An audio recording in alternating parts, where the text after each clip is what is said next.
Assalamu alaikum, hürmetli Uyg'uristonlik qarindoshlar. Assalamu alaikum. Uyg'uriston Azadlik tashkilotining fidokor a'zolari. Bugungi suhbatimiz yana shu atalmış sobiq Xitoy josusi Aziyuning fosh qilish doklatiga munosabatlik ba'zi bir temalar ustida elib berildi. Oldingi qatimki suhbatlarimizda vatan sirtidagi jamoatchilik orasida bu Aziyuning fosh qilayotgan dokladları salbiy ta'sir paydo qilishi mumkin degan ba'zi bir andishlarga qarata bir oz oydinlashtirishga tirishgan edik. Bugun suhbatimizga Uyg'uriston Azadlik tashkilotining raisi agar qo'shimcha bayon qilishga to'g'ri kelsa 2012-yili Yaponiyada chaqirilgan Dunyo Uyg'ur qurultayining 4-qatimliq umumiy yig'inida Ichki ishlar komitetining raisi bo'lib saylangan Osmanjon Tursun efendi qatnashyapti.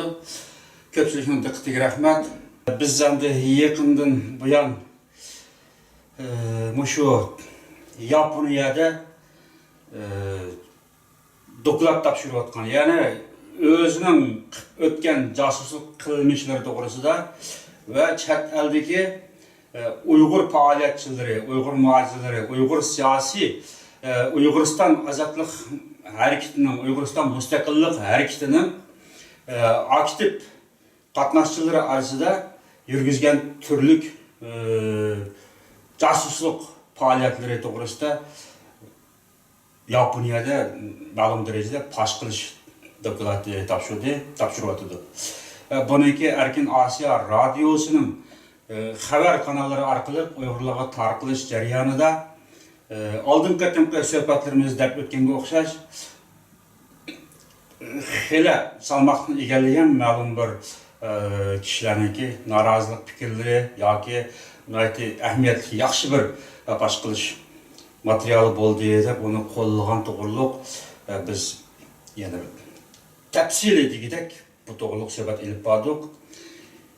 Endi ko'pchilikning yana ko'proq fikr qilayotganlarning yana shu Xitoy josusining fosh qilish doklatining salbiy ta'siri bo'ladi. Yani Uyg'urlar orasida, muhojirlar Uyg'ur orasida, muhojir qarindoshlar orasida bir salbiy ta'sir paydo qilishi mumkin deganlarning ma'lum andishisi to'g'risida xeyli undan atrofli suhbat ilib borgan bo'ldik. Bo'libmi Uyg'ur jamoatchiligining orasida yomon oqibat keltirib chiqishi mumkin degan bir gap so'zlar bulungan bo'ldi. Onunga qarta, ya'ni ko'pchilikniki intihosiga nisbatan bizmi atrofli suhbat ilib borgan edik.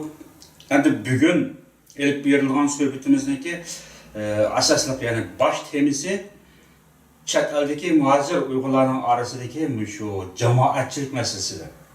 Jamoatchilik ijtimoiy hayotninki yig'indisi bunday aytgan chog'da diniy va boshqa madaniy barliq faoliyatlarga aktiv qatnashadigan, bari keldisi quyuq to'plashib ommaviy faoliyat qiladigan bunday bir kollektiv bir vaziyatning o'zi jamoatchilik deb qisqacha aytgan chog'da işte qarashimiz mumkin. Yani bu jamoatchilikning ta'siri, ya'ni bizniki Uyg'uriston mustaqillik harakatiga ko'rsatgan ta'siri qaysi shaklda bo'ladi? Jamoatchilik qanday usul shakllanishi kerak? Bu to'g'riliq bir atrofli biz fikrlashsak, ya'ni xalqimiz jamoatchilik haqida ma'lum bir tushunchasi oydinlashsa degan maqsadda yana shu bir siz bilan suhbat o'tkazmoqchi bo'lgan bir taklif etdi. Rahmat. Oldi bilan Uyg'uriston vatan ichi sirtidagi barliq vatandoshlarımizga salom yo'llash bilan birga Uyg'uriston Azadlik tashkiloti a'zolariga salom yo'llaymiz. Bugungi suhbatimizda xuddi siz aytgandek Yaponiyaga qochib chiqqan şu 8-ayning 8-kundan buyon Erkin Osiyo radiosida jasusluk, yani Uyg'urlar orasidagi Xitoylar ishlayotgan Uyg'ur atliq Xitoy jasuslarining qilmishini fosh qilgan atalmış sobiq Xitoy jasusi Aziyuning ustida ketyapti. Bu nihoyat nozuk ham bir zil masala bo'lg'achqa Bunun vaqtida inkos qaytirish hozirgi vatan sirtidagi Uyg'uriston davosining shundaqla vatan sirtida yashayotgan muhojirat qarindoshlarimizninki jiddiy bir vazifalari bo'lib qoldi deb qarayman men. Shaxsan shu sababdan suhbatga siz bilan birga qatnashib o'tiribdik. Hamda albatta bu atalmış sobiq jasus Eyzyu'nun Yaponiyaga qochib chiqqandan keyingi oshkorlagan dokladida xuddi ilgari suhbatimizda elib aytgandek Uyg'ur jamoat ichida muhojirat yashayotgan Uyg'ur xalqi orasida asosan bilinib qolgan yoki sapdan tushib qiymati qilmagan, oshkorlanib qolgan jasuslar oshkorlanib o'tirg'i chiqdi. Bu albatta siyosiy faoliyatchilarimizning, da'vogarlarimizning, xalqimizning sergaklashishiga, ya'ni siyosiy jihatdan hushyorlikni o'stirishga ko'p foydasi bor bir doklad deb qarayman men. Lekin bu yerda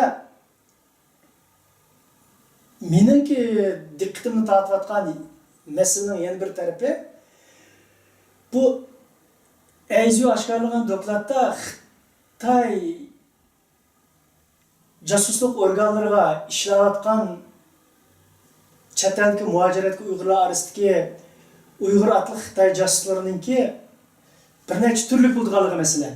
Nurg'ullarninki hatta viloyat noyi darajalik jamoat xavfsizlik atalmış jamoat xavfsizlik idoralari tarafidan. Onundan sal yuqoriroqninki atalmış Şinjan Uyghur Abnumralik jamoat xavfsizligi atalmış bexatarlik idoralari tarafidan kontrol qilib, ya'ni aloqa bog'lanayotganligi. Onundan boshqa taxi Eyzyuga o'xshash maxsus Xitoyning markazida turib, chet eldagi markaziy hukumatga bog'lanib turib, bu jasuslarni aloqa bog'lab da'vo ishlariga aralashtirayotganligi ma'lum. Albatta, bu jasuslik xizmati bilan shug'ullanayotganlar qanday kishilar aytsangiz, siyosiy faoliyat bilan shug'ullanayotgan siyosiy faoliyatchilar bilan muhojirat yashayotgan normal Uyg'ur xalqining ichidagi bir kishilar, ya'ni mundaqchilik aytganda jamoat ichidagi insonlar. Hozirgacha oshkorlanib qolgan odamlar, masalan tutilib oshkor bo'lgan jasuslar, masalan o'zimiz bildirimiz, masalan Babur Maqsud deydi. Nimadan? Shvetsiyadan. Ma yaqin Gollandiyada tutilgan ikki Uyg'ur tarjimon deydi. Bizning Germaniyada tutilib o'tirib chiqqan 4 nafar deydi. Bular asosan jamiyatda jamoatlar nihoyat quyuq aloqasi bo'lgan odamlar. Hech bir siyosiy tashkilotda yuqori vazifada o'tirgan kishilar emas. Shunday. Men diqqatimni tortayotgan bu taraf bu. Undaqda men o'ylayman, bu yerdagi jamoat, ya'ni muhojirat yashayotgan Uyg'ur xalqi Uyg'uriston davosi uchun zot qanday rol o'ynaydi? Endi Xitoy mustabidlari bizning tariximizda o'tgan keyingi o'tgan asrdagi hech qanday jumhuriyatni tanqid qilgan chog'ida doim tilga oldig'ini bu bo'lgunchilar vatanimizning bir parchasini Junxo tuprog'idan ayirib chiqib mustaqil qilib qurib chiqmoqchi bo'lgan. Ammo bu bo'lgunchi osondagi bo'lgunchilarni xilq qo'llamaganlikdan tiz barbod bo'lgan deb mushuni doim oldingi rakib qo'yib turib tanqid qildi. To'g'ri. Endi har qanday bir harakat, mayli vatan ichida bo'lsin, mayli vatan sirtida bo'lsin, albatta xalq ommasidan ayrilmaydi. Bo'libmi milliy hareketler, masalan milliy harakat degan chog'da buniki har turli fikrlar bo'ldi. Madaniyat harakatlari, masalan milliy madaniyat harakatlari bu ommaviy faoliyat so'rovlarining turli san'at sohalarini taklif qilgan. Bu milliy madaniyat faoliyatlarimi, milliy ma'arif faoliyatlarimi, qanday milliy degan bir shakldan elib minayotgan faoliyatlar albatta yanıla keng xalq ommasiga tayindi, jamoatga tayindi, jamoatni asos qildi. Shunday yeni bir qadar taraf qilib milliy harakatga uchuq oshkor, uchuq yana bir aniqlama, siyosiy bir aniqlanmagan chog'imizda, masalan bizniki milliy harakatimiz deganimiz Uyg'uriston mustaqillik harakati deb uchuq oshkor aytgan chog'imizda bu harakatning o'zi albatta xalq ommasiga tayindi. Mayli iqtisodiy jihatdan bo'lsin, mayli odam kuchi jihatdan bo'lsin, buni xalqdan ayirib tasavvur qilish mumkin emas. Bu yerda sizning xalq da'vatqanimiz mushu bizning kishilar orasida eqib yurgan jamoat degan gap bilan qandaq bir bu bog'lanish bor. xalq degan gap bo'lsa, shu jamoat masalan vatandan ichida bo'lsa, umuman xalq har turli soha, masalan diniy soha, boshqa madaniy, ma'arif, tijorat, iqtisod hamma sohasi bir xalq hisoblanadi. Chet eldagi muhojir Uyg'urlarniki vaziyatni aytgan chog'da xalq degan gap hozir jamoat deb atalayotgan. Mushu atalg'i shu. Masalan Germaniyani Myunxenni olsak, o'zimiz yashayotgan mushu shahardagi Uyg'ur xalqi yoki xalq ommasi degan chog'imizda hozir bizniki o'zimiz ko'pchilik jamoat deb atayotgani shu xalq degan gap. Mushuni ta'kidladi. Endi bu xalqning ichida ma'lum bir mustaqil davlat nisbatan aytgan chog'da yoki bo'lmaydi vatanimiz Uyg'uristonning mustamlika doirasi ichidagi vaziyatni aytgan chog'da buni ichiga her sohadagi odamlar qatnashadi xalqning ichiga.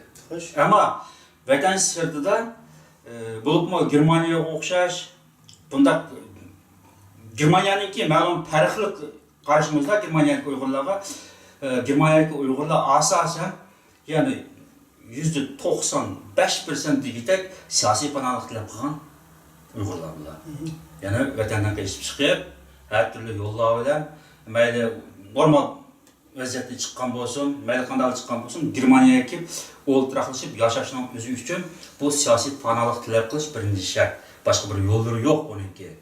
Oila birlashtirish bilan kelish yoki o'quvchilik munosabati bilan kelish bu boshqa masala. Bu nayta osonlikni tashkil qildi Germaniyadagi Uyg'urlar ichida.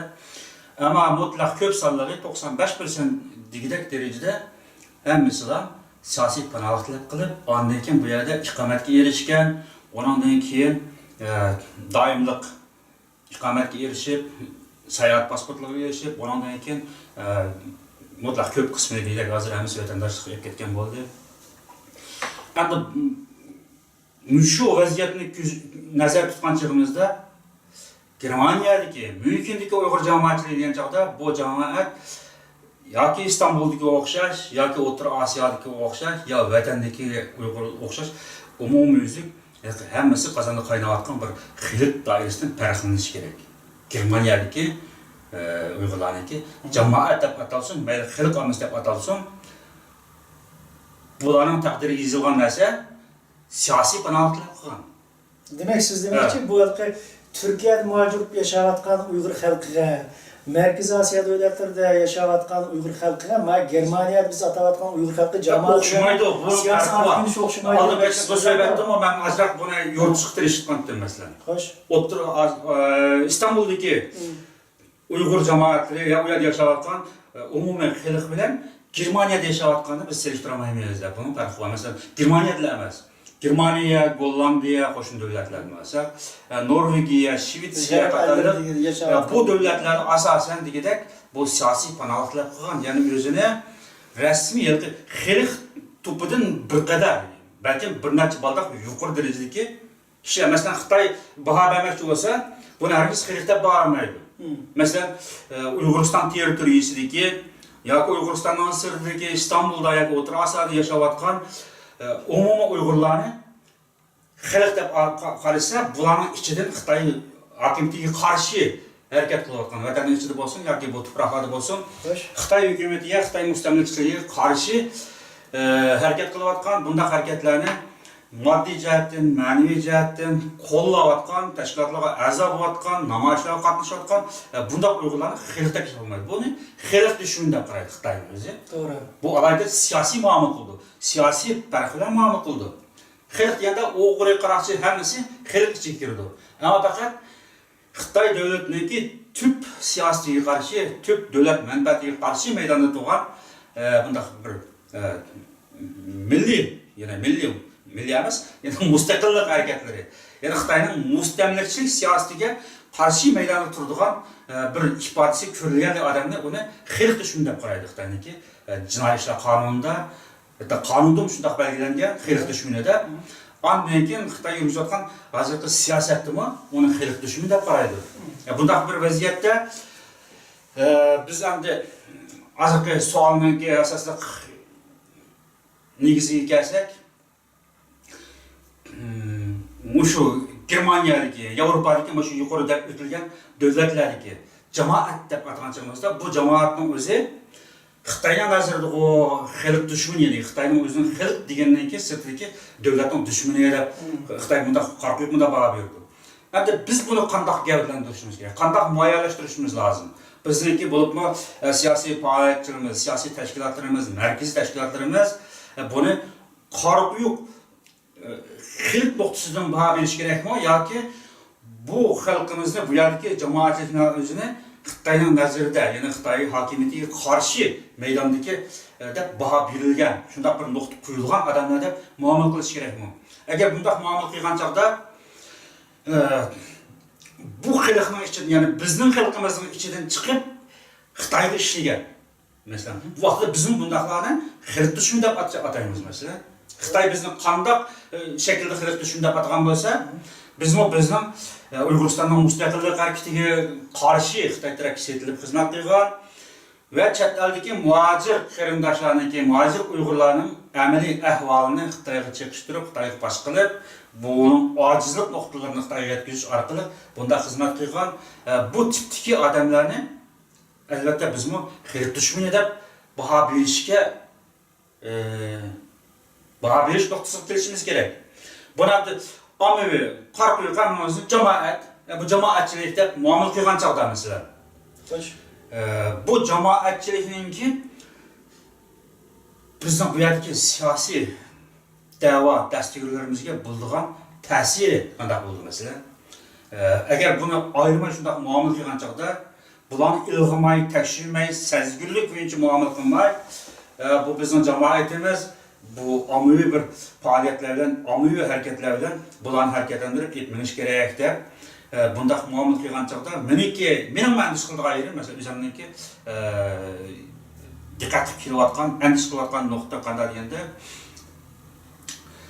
buni ayirib muomala qilish degan chog'da endi jamoatchilikni ijtimoiy faoliyatga qatnashtirganlar mo'yaq kelsa, ijtimoiy faoliyatga qatnashmay, siyosiy tashkilotlarga aktiv qatnashtirgan mo'yaq ketishadi, bundaq ayirish mumkin emas. Bu ayrışının özümü bir yılda öz xalqiga yine düşmanlik noktasını keltirib chiqardi. Mesela muomala qilgan chaqda, ya'ni siyosiy nuqtadan muomala qilgan chaqda buniki ma'lum farqli chekchigirisini ayirib muomala qilish kerak degan nuqtani tashabbus qilaman. Masalan, olsak keyingi vaqtlarning o'zida ijtimoiy faoliyatchilik, ijtimoiy jamiyatchilik ro'naq topdi. Bu Yevropa davlatlarida turli faoliyatlar elib berilyapti. Bu yerga keladigan ommaviy jamoatlar kelib qatnashadi. Bu ijtimoiy faoliyatlar kuchlangan sari tashkilotlarimizningki iqtisodiy manbasiningki rivojlanishi masalan vatan davosiga aktiv qatnashayotgan shaxslarımızdan masalan yuqori darajali rahbarlarimizningki xalq ichiga tortayotgan yildizi, nupuzi texnik kuchlanmasdan balki ma'lum jihatda chekinyapti masalan. Ommaviy to'rbatlarda tanqid qilinishlari masalan uchiq aytgan chog'imizda Rabiya Qodir xonimimizning o'zi bir qanchalar ig'ir tanqid qilindi. Ko'ch-ko'ylarga chiqqan chog'da do'qmishlardi masalan satrashxona, choyxona, oshxona, satrashxona mayda ommaviy so'riladimi, to'xtamay g'ayrat qilgan odamlar bularning o'zini ma'lum bir ashuna Xitoyning ko'z quloqlari yetaklayotgan jamoatchilik orasiga, ijtimoiy jamoatchilik orasiga yoshirin qatnashib kirib, bular o'ydirib chiqayotgan narsami yoki xalqningki shunday bir o'zining rahbarini o'zi e'tirof qilmay tanqid qilgan bir orzu shunday kuchlanib ketganmi, bular ma'lum yetaklayotgan taraf bormi?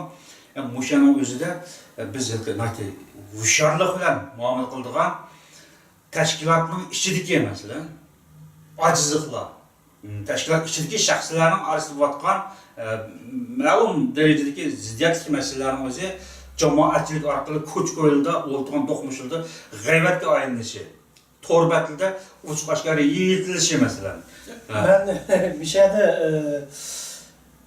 bir fikrni qo'shib qo'yishni muvaffaq ko'ryapman.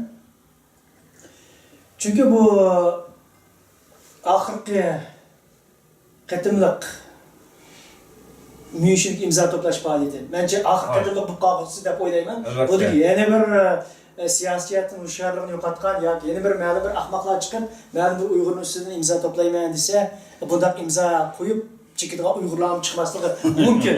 O'sha eng oxirgi qatimliq imzo qo'yish faoliyati bo'lishi mumkin. Shundaki, ya'ni Myunxenda yashayotgan 4 nafar vatandishimizga, ya'ni onun ichida shaxsan men bor. Myunxendagi Uyg'ur jamoati nomidan turib, da'voning markaziy organi bo'lgan qurultayga ariz nomi sunilishining o'zi nima uchun bu yerda jamoat suiiste'mol qilindi demoqchiman. Bu yerda jamoat zot qanday rol o'ynadi? Siz degandek Xitoyning o'ziga qarshi turgan xalq dushmanlari deb baqirdi. Buning ichida 4 nafar qarindishimizning o'zi jamoat ichida tunilgan, da'vo sepida tunilgan, boshdan oyoq muchatal chiqqan vaqtidan boshlab hozirgacha hatto sizga o'xshash vatan ichi sirtida vatan xalqi uchun bir kishilik hasni qo'shib kelayotgan bir qarindoshlar.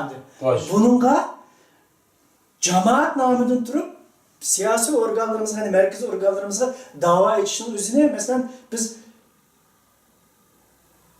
siyosiy da'vogarlarni ko'zdan qarasak, bu siz degan savolimizga aniq bir javob chiqadi bu yerda masalan. Bu nima uchun bu yerdaki jamoat buningga safarbar qilinishi kerak yoki jamoatning nomi suiiste'mol qilinishi kerak. Bu yerga siyosiy tashkilotlar zodi qanday rol o'ynaydi jamoat bilan bo'lgan roli. Hatta mush masalada bizning xili o'zini vatan sirtida yuqori darajadagi diniy zotlar deb o'zini hurmatli diniy olim deb qaragan bir qism kishilarimizmi shu muborak Ramazon oylariga chiqdi, muborak Ramazon oylarida turib, shu oyning ichida bayatı siz degandek Rabia Qadir xonim onamizga keyin qartilgan shu to'rbatlardagi fitna fasodlarni degan fitna fasodga fatvo beramiz degan nom bilan chiqib turib, oxirisida imzo to'planish harakatiga ko'p kuch sarf qilgan, ko'p kuch qo'shgan bo'ldi.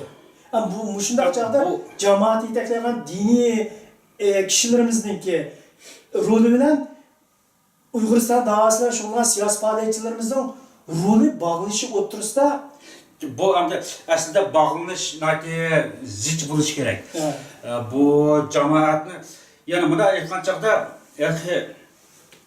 vatanning ichidami, Uyg'uriston territoriyasining ichidami aslida asli ma'nosida jamoat deb aytgan chog'da bu bir siyosiy nuqtadan yetakligi bo'lmagan ekan xalqimizni. Jamoat degan nuqtadan aytgan chog'da shu oqsoqollari asosli diniy zotlar yetaklab bo'lgan jamoatlikni.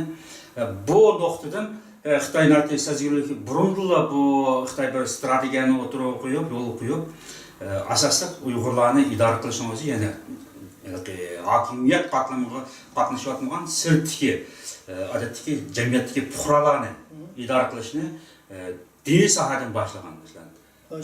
Baxti yaxshi diniy zot degandek odamlarni tanlab, o'ziga xizmat qiladigan to'plab, bularning puli bilan idora qilib jamiyatga kuch orqali yurgizib bo'lmaydigan nurg'un ishlar bo'ldi masalan. Kishilarning aqidasi orqali kishilarni o'zliksiz qoyil qilib, bosh egdirib, bu Xitoy mustamlikchilarining mustamlika tuzumi doim kapolatga yiqilgan bir nuqtaga keltirish uchun xalqni o'zligidan qoyil qilib, o'zligidan diniy aqidasidan mudaq qilish bu nuqtadan tutmangan. Bu yerda shunga bir parallel bir shaklda ifodalanib qoldi. Asli diniy zot albatta xuddi Uyg'uristonning ichidagi ba'zan baxti yaxshi degan diniy zotlarning o'zi Xitoy hukmronligi bilan hamkorlashib turib, bu Xitoy davlatining siyosatini yurgizayotgan o'xshash. Buniki ijobiy nuqtasidan, ya'ni vatan sirtidagi tarafini olsak, vatanning sirtidagi diniy zotlar albatta vatan davosiga, ya'ni Uyg'uriston mustaqillik harakatiga aktiv qatnashayotgan tashkilotlarning programmasi bilan hamkorlashib ishlash kerak. To'g'ri.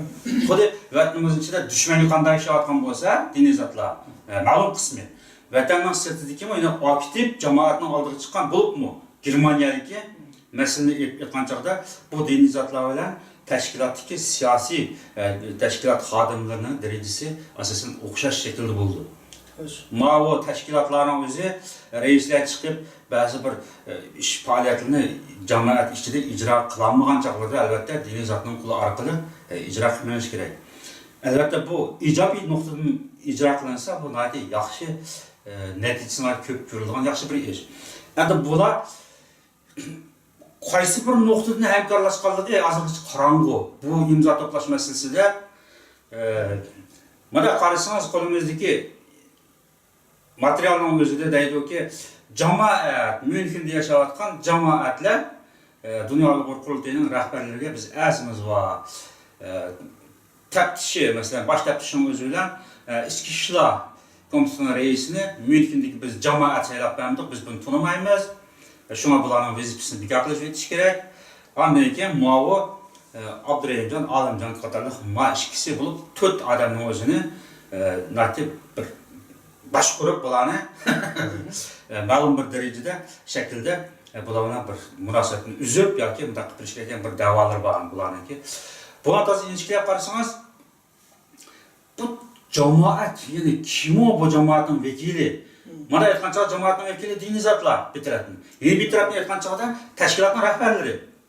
Bularni qanday qilib chiqib o'zi uyushtirgan bir narsani jamoatning nomidan yana o'zlariga taqdim qilgan bo'ldi. Tabii o'zi da'vo qilgan bir nima kelib qoldi bularni aytgan chog'da. Axir masala.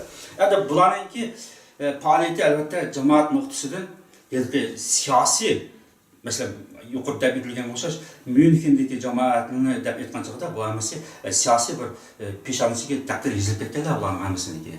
Mayli qanday shakldagi odam bo'lsin, qat'iy nazar shu Xitoyga ishlagan josus degan ochiq oshkora bir marksi oshkorlanmagan lekin hammasini peshonasiga Xitoy davlatiga qarshi bir siyosiy jinoyatchi degan tong'i besiqlik.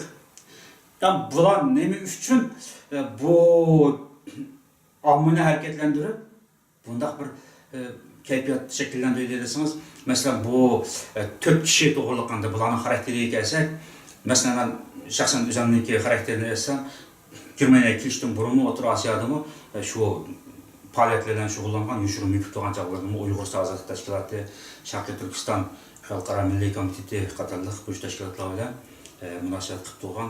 Germaniyaga kelgandan keyin izchil holda mayli o tashkilot bu tashkilot bo'lsin, bu tashkilotlar bilan aktiv faoliyatlarga qatnashib, izchil maydon turib kelgan.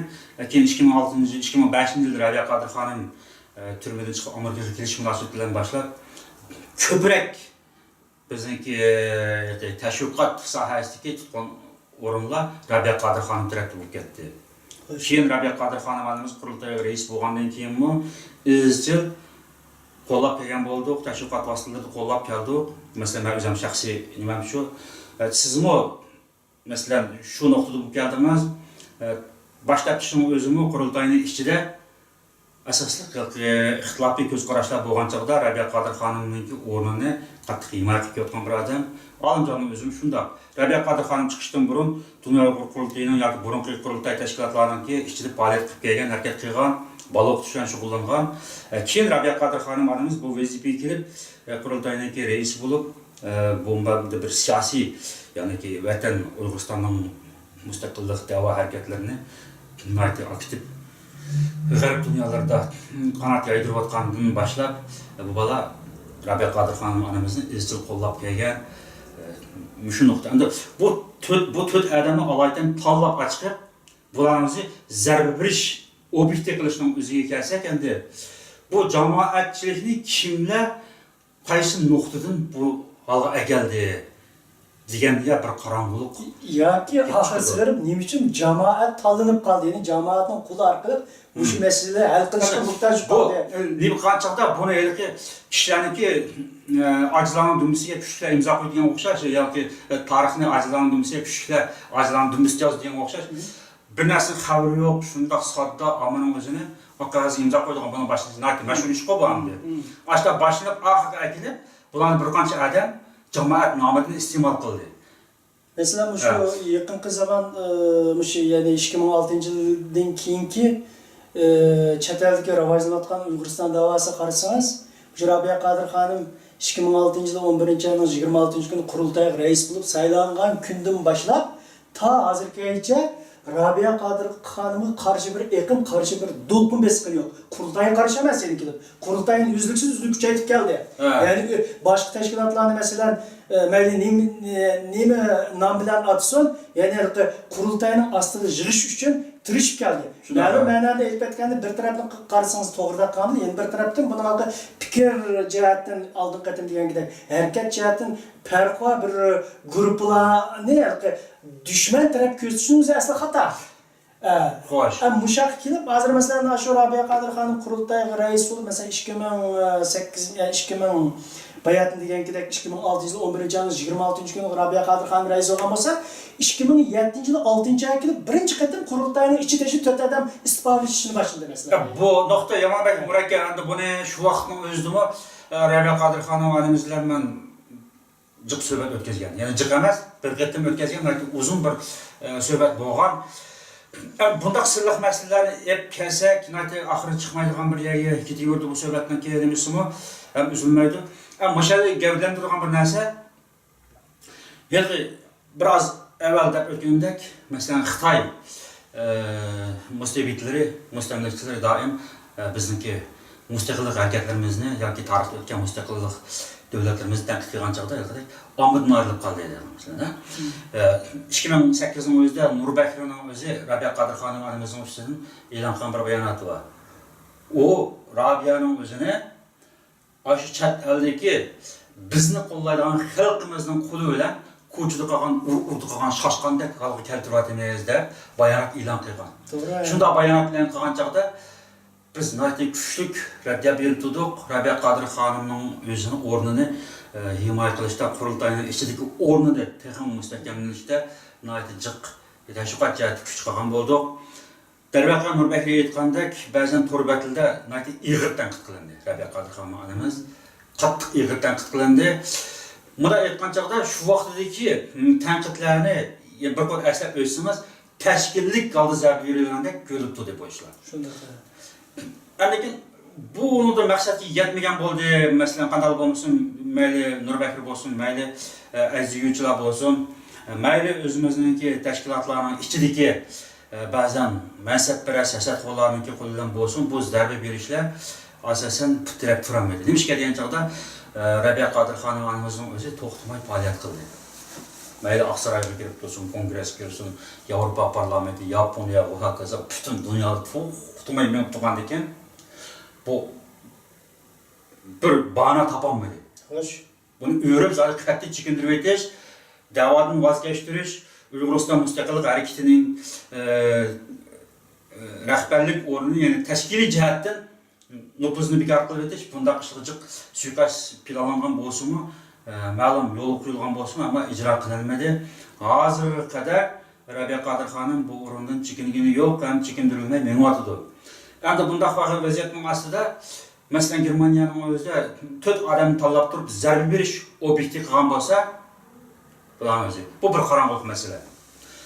Nurg'un ishlar bo'lib baqdi. Robiya Qodirxonim onamizning o'zini yiqitishga chekindirishga ajoyib ig'ir zarbalar bo'lib baqdi. Ammo bu o'rin zodi bo'shmadi. Ma'lum nupuz jihatdan jamiyatda ma'lum bir chekinish bo'lgan bo'lsa-mu, masalan Germaniyaga o'tgan yil Robiya Qodirxonim onamizning oldida ko'z oldida bo'lgan bu adabsizlik, ur-to'qmoq masalalari, ular aytgan chog'da o shu qadardagi odamlarning oldida yana bir nupuzni tuvallatish degan bo'ladi endi. Shunday.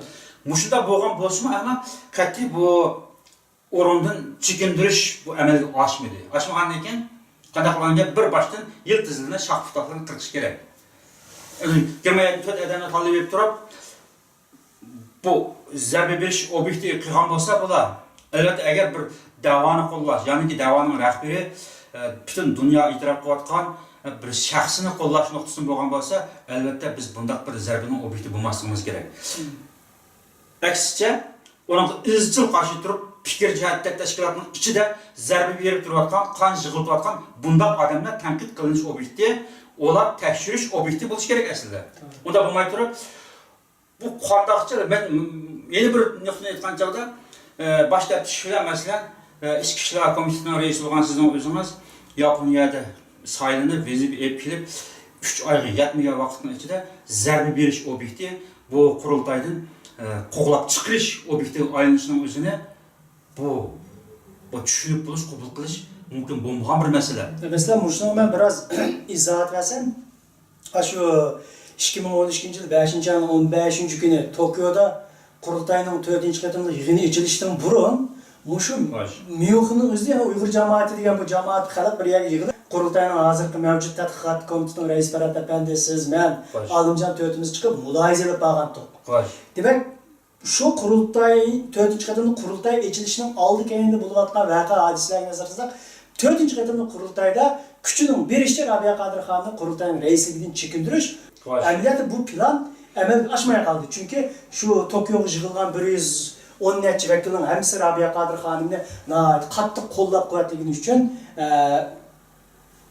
o yerde başka oyunlatkan planlar, başka suikastler emel aşmıydı. Demek bu kurultay içilip Rabia Kadir Khan kurultayının reisiga muvaffaqiyatli saylanıp qaytib kelgandan keyin onun keyin biz talab elindik. Yani o imza çıkış faaliyeti şu aldın katım söhbetimiz degan gidek Muzaffer Mijit Germaniyanın Frankfurt şehriki yetib atkan paytida bu yerde bu imza toplash hareketi başlandı. Ama bir taraftan qarsangiz men mush bo'layotgan voqea hodisalarga qarab turib, asli bu yerga imzo to'plashning maqsadi Qurultaydan qandaqdir Nurmamat Ro'zaxon ya meni qo'llab chiqiribla bo'ldi qilgan bir masala emas bu. Ya'ni bularning maqsadi asli bizni oldi bilan 40 bir yerdan chiqarib atgandan keyin Rabia Kadir xonimni texim qattiq yuragi kelib turib, yana bir qatimliq Kurultay içilip olacak olurda Kurultay'dan çekindiriş bu qolgan bo'lsa, albatta biz bunun birinchi qatimliq zarbisiga uchirgan insonlar bo'ldik. Lekin bu yerda ilgari surmoqchi bo'lgan fikrimiz Uyg'ur jamoati nomida aralashgan jamoat nima uchun shu voqea hodisalarni farqlantiramay imzoga olib qo'l chikidi? Asli bu yerdagi arizning asli maqsadi mush 4 nafar odamni chekindirib bo'ldi qilishmidi yoki yana davomli Kurultayın reisi var Rabia Kadir Khanım hanımızga devamlı tüm uçunu şeye kartışmıdı. Az yakında algan mişmiş kaplar kargadım. Maaşını toktu tuttu mu işte hangi kaplar var? Ben bu kaplar Rasyalı kalıbını bilmedim ama karam. Bu arada bunu enedinin bir atkan mesela bunun özüne toktu tuttu diyen gapni bu xil burulu çıqqan gap o to'xtatmış, oy to'xtatdi, ah hoptu, köy hoptu, natija bo'lib ketgan. Bunun Rasyalı kalıbı derecesi qancha ekanini bizim bilmaymiz. Rabia Kadir Khanım hanımızınki Allah qilib buni munosabat qildiganlarning qancha darajada bu gapni bildiganlar o bak nima emas. Uni to'xtatsa endi bunda aytganchada enedeninki nimasi bu Rabia Kadir Khanım hanımızınki mavqa maydoniga berilgan bir nima masalan ya'ni mustaqillikchi deydigan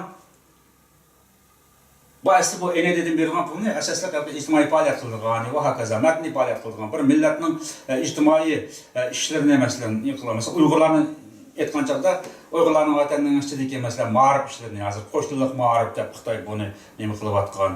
Ondan keyin ba'zi ishsizlik nimasini ko'payotgan har turli mushtaq tabiiy muhit to'g'riliq mana bir ishlarni beradigan bir pullar deydigan bir nima bor. Ama Mada aytgan chog'da yaqinda bir Uyg'ur bo'lgan chet elda maydonni aniq bildirib, men zodi Xitoydan ayrilmayman, Xitoy uchun xizmat qilaman deb ifoda bildirmaganlar, har qanday Uyg'urni Xitoy o'ziga dushman deb qaraydi masalan. Shunday. Agar shu pulni Rabia Kadir Khanım adimizniki o'zining shu Amerikadagi faoliyat qilayotgan tashkilotiga shu iqtisodni berishni to'xtatishni rost bo'lgan bo'lsa, Qurultayniki Myunxendagi ishxonasiga bu pulni tasdiqlab u yerdagi ishxonasidan pulni to'xtatish deganning o'zi mana aytgan chog'da agar shu ish rost bo'lgan bo'lsa, bu yilgi o'z ishidan biz-bisiga selish degan bir taktika bo'ladi. Seni pulni nima uchun to'xtatmaydi, meniki nima uchun to'xtatadi deb bu ikki guruh ikki taraf bo'lib yoki manfaat talashib bir ichki nima ziddiyatga kirish yo'li ochildi. Buni balkim enedeninki Aşı işlerine məsul, yani Uyghur işlerine məsul xadimlerinki özünün bir tanlagan qarangılıq bir yollar buluş mümkün. Bunun doğrusunda, bu doğrusunda biz təfsili bir narsa bilmegəndən keyin, aniq bir narsa oxumagəndən keyin bunu biz təhlil qılıb bir narsa yurtamayız bu vaqtda, bu qiyin məsələ. Endi bu gapniki 5 yil qaytib qolganchigimizda yani Uyghur cemaatçiliği, chet eldeki Uyghur cemaatçiliği, Germaniyadaki Uyghur cemaatçiliği mesela, Norvegiyadaki Uyghur cemaatçiliği, Gollandiyadagi Uyg'ur jamoatchiligi degan bu jamoatchiliklar odatdagi İstanbul'daki yoki O'rta Osiyo davlatlaridagi Uyg'ur jamoatchiligi degan bu jamoatchilikdan nurg'un yuqori turadigan o'rni bor. Bu jamoatchilik yuqorida aytilgandek asosan siyosiy panohlik talab qilgan o'zimiz turayotgan davlatdimi Xitoyga qarshi bular Xitoyning zulmiga uchirgan bunda tanlangan kishilar degan bir markamiz bor bizniki. Yani bularning o'zini masalan yuqorqi deb o'tilgan masalalarga nisbatan aytgan chaqda har davlatda bu shunday ishlar qo'llansa jamoatning nomini o'zining ko'ziga sig'magan ba'zi odamlar uchun qo'llansa bu jamoatchilikniki qiymati nari qoldi masalan bu jamoatchilikning siyosiy qiymati nari qoldi masalan bu jamoatchilikning ijtimoiy axloq uyg'urchilikni davomlashtirgan bir axloq nari qoldi masalan olsak shu o'tgan yilgi shu imzo to'plash masalasi hozirgi nimalar sirish turgan chog'imizda mana shu AZU'ning pash qilish dokulat jarayonida to'rbatda kishilarga andish qilish nuqtasini olib suratligu uyg'urlarning ichida bir bo'linish jamoatchilik ichida bir tabriqchilik bir-biriga ishonmaslik keltirib chiqqanmi degan bir andish bo'lyapti bu texi bo'lmagan bir hodisa shundaymi biz oldingi qaytib suhbatimizda dedik bo'lmagan bir hodisa to'g'risida andish qilmay bu bo'lgan ishlar ustida to'xtalaylik onu biz tashkil etmedik. Mesela imzo to'plash masalasi, bizga qarshi bo'lgan mush masalani o'tirib qo'ygan chaqda shu imzo to'plash faoliyatininki Myunxendagi jamoatchilik ko'rsatgan ta'siri qanday bo'ldi masalan? Buni benazarga olib boqaylik, jamoatchilik qarshilig'i tushib qoldi. Nurg'unlagan odamlar bizdan kechirim so'rab, "Xafamaslar, biz bunday ishni bilmaydik" deb qilayotganlar hozirgi shu jamoatlik shu vaqtda safarbarlik keltirgan o'sha kishilarning keyinda mamayda olib keldi. Bu hozir o'zining nega berib, nega to'xtatish, kim bilan aralashish, kimga o'zining samimiyatini topshirishni bilmaydigan o'ringa keldi. Masalan, qanday aqli o'sha joyida bo'lgan, vijdoni joyida bo'lgan bir Uyg'ur o'zini oldigan bir kishilarga ikkinchi qatam qanday qilib endi o'zining samimiyatini, o'zining omonatini topshira oladi masalan. Bu masalani hozircha tilga elib bakın bir endişi yok. Asli endişi olsa anda işini kılış gerek. Bu ötken işin özü biz nerede hata kıldık, nerede doğru kıldık. Qaysi hata işimiz qandaq bir salbiy oqibatni keltirib chiqadi. Bundan keyin qandaq bir vaziyat shakllanganida buning ustida asli boshqartirish kerak, buning ustida andish qilish kerakdi. Hozir bu andishlar tam buna ta'tir üstü bo'yatdi. Demak, suhbatni o'rlashtirishimizga sabab bo'lgan narsa shu. Masalan, bu yerda jamoatning o'rtasida bo'lginchilik paydo bo'lib, Uyg'ur davosi ziyon yetadi. AZU'ning oshkorlagan dokladning bunday ziyon tartibi degan narsa ko'tarib chiqyapti. Amaliyotda bu yerda Uyg'ur jamoati qanday ishlarga yetaklangan, kimlar tarafidan yetaklangan desangiz, bu bayatida sirli masala o'tirib chiqadi. Masalan, bu jamoat masalasida jamoatning yetaklash masalasida siz degandek bir tarafdan siyosiy faoliyatchilar va bir tarafdan diniy zotlarimiz rol o'ynaydi. Ammo bu oxirgi imzo chekish faoliyatida diniy zotlarimiz bilan siyosiy faoliyatchilarimiz chambarchas birlashib ketgan bir yeri bor. Meni bu buyadagina diniy zotning o'rni diniy zotlar bo'lishi kerak. Siyosiy faoliyatchining o'rni siyosiy faoliyatchilar bo'lishi kerak. Ammo nima uchun bu ikki taraf birlashib turib, bu yoki jamoat suiiste'mol qilindi. Hozir suiiste'mol qilingan jamoat ne siyosiy faoliyatchilarimizga, ne diniy zotlarimizga ishonmas bo'lib oldi. Ama shu bo'lmashdan ziyofatni qavatni berib, kishaniki ma'lum bir yoki yegan eg'iz o'yladi degan bir gap bor. Eg'iz esa yuz kuydimi, xudoymashda bir gap bor bizning nimamizda. Endi bu ziyofat orqali kishilarning samimiyatini salbiy o'rinda qo'llangan bo'lganlikdan demek kişiler özünki kimga ishonish, kim bilan birga bo'lish bunisini tanlayamaydi şu algı tushdi. Endi bu diniy zot bilan siyosiy faoliyatchininki nimasi bunda aytgan chog'da ma'lum nisbatda ayrim bir yo'lga mansimi, ma'lum nisbatda yana bularning fuyuq nimasi bo'ladi, aloqasi bo'ladi. Agar bunda bir aloqada bo'lmaydigan ish bo'lsa, yana shu 98 ni misol olmoqchi bo'lsak, bir tarafdan biz vatanni ozod qilamiz, biz inqilob qilamiz va kaza biz millatni qutqizamiz degan bunday aytgan bilan, yana bir tarafdan bu yo biz Alloh yo'lida jihad qilamiz degan bunday aytgan bilan bu ikki taraf bir-biriga masalan qaram-qarshi qanday dushman bo'lib ketgan. Bunday masala chet elda mana shu g'arb davlatlardan bir qancha davlatlarda tinch sharoitlar, tinch shakldan bo'lib ketgan bir shaklli bor.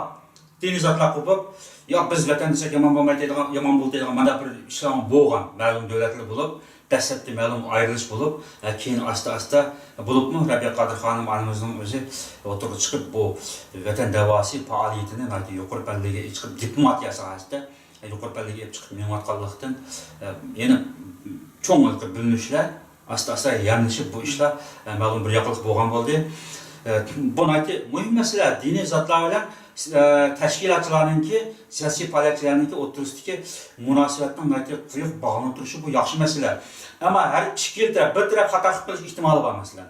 Diniy zotlar diniy nuqtadan chiqib, diniy nuqta bilan etmab masalan ma'lum tashkilotningki arzu umidlarini, siyosiy faoliyatning, vatan da'vosi harakatlarining arzu umidlariga xilof holda yetaklanib qolishi mumkin kishilarni bunday ehtimollar bor. Ammo tashkilotchilarning vatan da'vosi bilan shug'ullanganlarning ma'lum kishilarning yetaklash jarayonida diniy aqidaga ma'lum xilof bir yetaklab qilish ehtimoli bo'lishi mumkin. Bunday nuqtalarda bir-biriga yo'l ko'rsatib, tanqid qilib, o'zaro hamkorlashib, bu bak yaxshi ish. Biroq endi bu mana shu nuqtada, ya'ni 2012-yildagi 8-oylik imzo to'plash faoliyatida bularningki siz ta'kidlayotgandek quyuq ish bilan toshqin bo'lib, jamoatda bunday bir yomon bir ishga yetaklab menishining o'zi har ikki tarafdan o'tgan xatolik. Buniki nima qildik? Myunxendagi Uyg'ur jamoatlar nomidan deydi. Buningda kim bu Myunxendagi Uyg'ur jamoatlar har bir odam shuni imzo qo'ygan, shu 129 oil deb aytdi. Buni sanab kelsak 60 necha odam chiqganmisi imzo, to'q imzoning o'zi. Mushu imzolab qo'ygan mushu odamlarning har biri shu maydonda emaslar. Mushu 4 odamning o'zini zodi bir taraf qilib berish kerak. Uyg'uriston ozodlik tashkiloti bu Beijingni biyaron qilib ketib bordi, bularni yig'ishtirib berish kerak. Har bir odamning orzusi yo'q, unda emas. Men bularning ko'plari, men ayrim gaplashdim, siz gaplashdingiz. Nurg'un qatam suhbat qildik odamlar bilan. Bular hammasi bu nima bunday oqibatga, bunday ishni kelib chiqishidan qat'iy xabarsiz. Faqat ko'plarga o'qitirishda nima uchun qo'yamiz bu imzoni degan, mashhur Azarbiy Qolayim qanchalik bo'tadi, mana shunday bir taklifni o'tirib qo'yib, Rabiya Qodir xonim onamizga chiroyli bir sunsak, bu qurultayning ichida ma'lum bir kelishilmas bir ishlar bor, mana shunday bir yoqliq qilishga biz jamoatning bir talablarini qo'ymoqchidik deb bunday aytgandan keyin albatta ko'p odamlar bu yaxshi bir faoliyatga deb ovoz qo'shgan. Ovoz qo'shgandan keyin nima bo'ldi?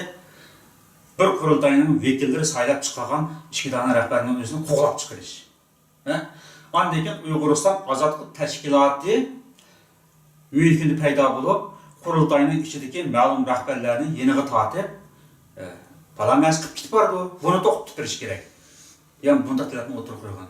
Biz masalan qurultayning ichidagi ma'lum rahbarlarni Uyg'uriston ozodlik tashkilotiga yeniga tortib faoliyat qilgan bo'lsa, qurultayning ichidagi kimning huquq manfaatiga daxliyat emaslar. Shu qurultayning ichidan ma'lum bir odamlarning o'zini kutgan yeridan chiqmaganlikdan shakllangan imzomi yoki qorong'u bir tarafdan texmo bir ishkillab mangan chig'imizda Muzaffar Mejidniki Frankfurtga kelib yetib turib, ashadagi qilgan faoliyatlarining keyin ma'lum bir ushqunlarining ta'siriga uchrab ketganmi? Bu bunday qiyin masala, aniqlash qiyin bo'lgan masala. Albatta bu masalaga men shu mundaqchilik aytganda bu 4 odamni arz qilib, ya'ni turayotgan o'rinlardan jamoatchilikni yo'qotish imzosi deb jamoat yoki sunilgan xat shunday sunilganda bilan men buni boshdan oyoq yana shu qurultayning raisi Rabiya Qodir xonim qartilgan zarbining davomi deb tushunmayman. Ya bu albatta shunda. Bu o'yliqi yo'g'on daraxtni yurish uchun uning atrofidagi yiltizlarni kesish kerak. Bu boshqoldek aniq narsa. Bu Rabiya ayamo deyilib o'tib bu masala. Shu Rabiya Qodir xonimning o'zi bu qurultay rais bo'lishdan burun uning qartilgan zarbi bor. Shunday. O vaqtda Uyg'ur Amerikan torbeti bilan Mashrab.com torbeti ikkisi parallel faoliyat qildi. Bu Mashrab.comning o'zi nati nimasi yuqurdi. 2005-yilda. O chog'da Mashrab.com'ningki kishilarni jalb qilish iqtidori yuqurdi. Amerikan o'rib biroz cho'kishga boshladi. Mashrab.com shunday olg'a menayotgan. Bu torbetning o'zi ommaga echilgan munozir maydonida Rabiya Qodir xonimga izchil zarba berish boshlangan. Bu chaqda xonim rais bo'lmagan. Qurultayga reis bo'lgan bo'lsa yaxshi bo'ladi degan bir orzu bor edi ko'pchilikning nazarida. Shu Amerikaga Xitoy turmusidan chiqib, Amerikaga kelib bir 2 oydan keyin shu vaqtda Myunxenga kelgan Rabiya Qodir xonimimiz kelib, jamoatchilik bilan ko'rishib, meni qo'llamsizlar degan bir ifodalarni o'tirib qo'ygan shu vaqtda. Meni qo'llasanglar, vatanimizning mustaqilligi nati yaqin kunda amalga oshadi deb bir ba'zilar shuni tutyapman, jariblar bor keyin 5 yilda ozod qilib berman degandek qiyin ozod qilmamsa deb mendan yuzsizlik qildi. Shu vaqtda shunda hayajon bilan so'zlab qaytib ketgan bo'ldi. Kishilarning nazarida xuddi bu Rabiya Qodir xonim yaqin turmadan chiqyapti, bu nima ish qiladigan bir tushuncha emas. Belki bu Rabiya Qodir xonim rasmiy bu da'voga, ya'ni tashkiliy bir prinsip jihatdan, qonun jihatdan vakil bo'lib kelsa, vatanimizning ozodligi, mustaqilligini tez taraqqi qildi degandek mau bir orzu umid shakllanib ketdi. Dal mush chaqning o'zida Rabiya Qodir xonimga turbatlar jiddiy zarba berish boshlangan edi. Ve keyin bu ishlar o'tdi. 2006-yildan keyin oxirgi kelgan chog'da Qurultayga rasmiy reis bo'lib saylandi. O chog' shu saylanish, vazifaga saylanish oldikayinda ishki bolasini Urumchi tutib turmaga solab kasgan bo'ldi. Yuqori darajada qamoq jazosida. Mol mulkini musodara qilgan bo'ldi, ig'ir besim qildi. Xitoy. Endi bu vatan ichki sirtida Rabiya Qodir xonimga berilgan zarbalar to'xtagani yo'q.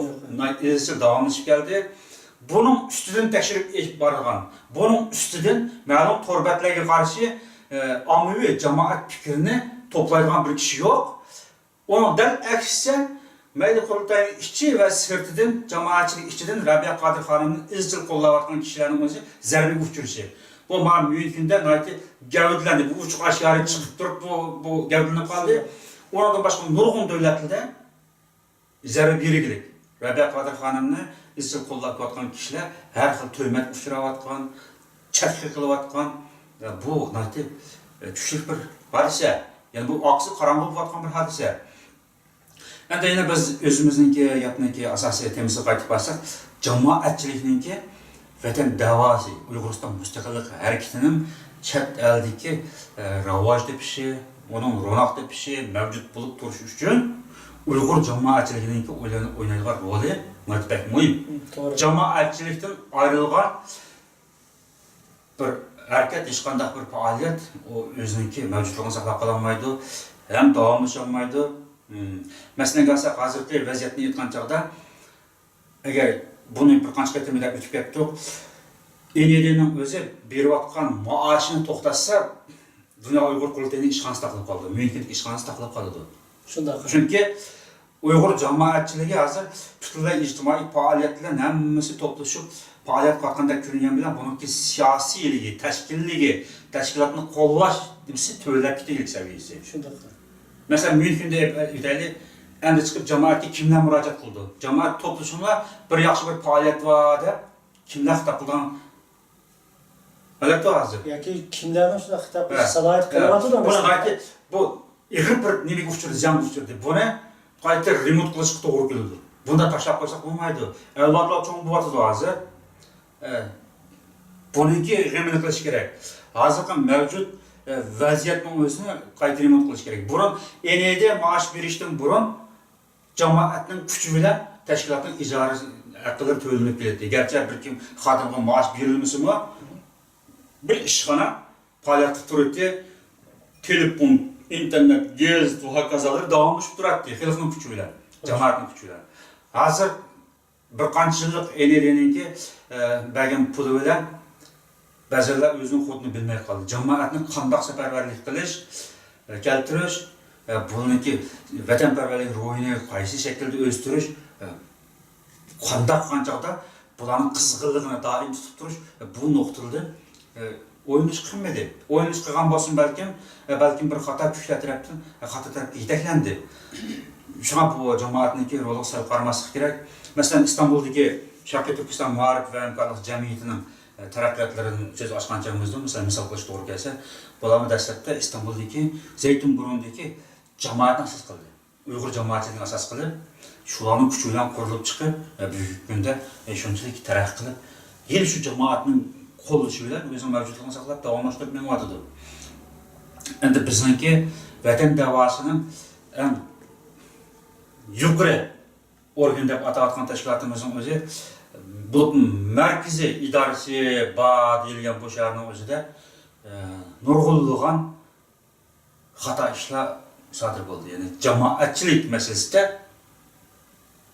kutilmagan bo'lmas tegishli ondaq ish bo'lib qolgan chog'da bir ayb deb qaraladigan ishlar yuz berdi. Buni hozirgacha bular tuzish tarafini qancha bir his qildi, u noma'lum. Endi bu Osmonjon sizningki jamoatchilik to'g'risida mayli Myunxendagi jamoatlarimiz bo'lsin, xalqimiz bo'lsin, mayli dunyoning boshqa joylaridagi Uyg'ur qarindoshlari bo'lsin, sizningki bir ibrat ilishga tegishli bir so'zlaringiz bo'lsa, bir tavsiya tariqasida aytgan bo'lsangiz, hozir suhbatning oxiriga kelib qoldik. Rahmat. Albatta, meningki o'zimning shaxsiy orzusimi ham muhojirat yashayotgan Uyg'ur xalqining orzusimi, Uyg'uriston davosi bilan shug'ullanayotgan siyosiy faoliyatchilarning orzusimi shu bo'lsa kerak. Ya'ni bir siyosiy davo bilan shug'ullanayotgan siyosiy faoliyatchilar bilan jamoat yetaklagan diniy zotlarimizning o'rtasidagi munosabat to'g'ri hal qilinishi, mushu muborak vatanimizni Xitoy jallotlarining qo'lidan ozod qilib, haqiqiy bir mustaqil davlat qurib bo'luvchi bo'lgan orliqda ham qurgandan keyin hokimiyat beshidikilar bilan diniy zotlarimizning o'rtasidagi munosabat bu masalada nihoyatda xalqning manfaatini, millatning manfaatini, davlatning manfaatini chiqish nuqtasi qilib turib hamkorlash kerak deb o'ylayman. Chunki o'sha oxirgi Misr masalasi, arab bahorining Misrga olib kelgan fojiasi bizga nurg'un darslarni, nurg'un savoqlarni yutadi. Xudoyim biz keyingi qatimliq litseylarimizda tashkilotchilik degan nima, vatanparvarlik degan nima degan temalar ustida biz yana ko'p so'zlashib o'timiz deb qarayman. Rahmat. Rahmat. Endi shu bu o'tgan ishlardan ibrat elish, savoq elish, ma'lum bir shaharda, ma'lum bir davlatda bo'lgan ba'zi bir salbiy oqibat keltirib chiqargan harakatlardan boshqa qarindoshlar, boshqa yurtda, boshqa davlatda yashayotganlar qarindoshlarning ibratlanib tashkiliy masalalarniki yaxshi ro'naq topmashi, omma bilan tashkilotning ayrilib ketmasligini, ya'niki diniy zotlar bilan tashkilotdagi rahbarlarniki munosabatlarining prinsipli ilib berishi to'g'risida qarindoshlarniki yaxshi bir yo'lni tutib menishini men orzu qilaman. Ko'pchilikka rahmat. Keyingi qatimqi suhbatimizgacha Alloh omonat, omon bo'linglar.